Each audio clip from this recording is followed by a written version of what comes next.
500 বছর ধরে দাঁড়িয়ে আছে এক নিঃশব্দ সাক্ষী।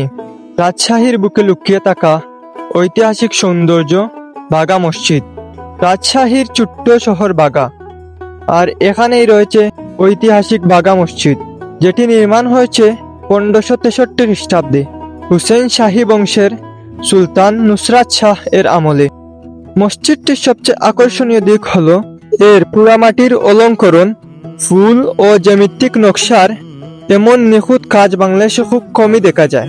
2 গম্বুজ সারিতে সাজানো এই মসজিদে রয়েছে মোট 10টি গম্বুজ এবং অভ্যন্তরীণ খিলান ও দেয়ালের অলঙ্করণ আজও বিষম্য জায়গায়।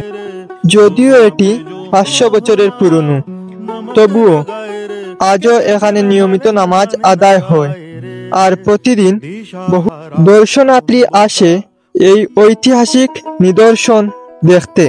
ইট, পাথর আর কারুকাজের মধ্যে এক ইতিহাস ঘুমিয়ে আছে। আপনি কি কখনো ঘুরে এসেছেন বাগা মসজিদ থেকে?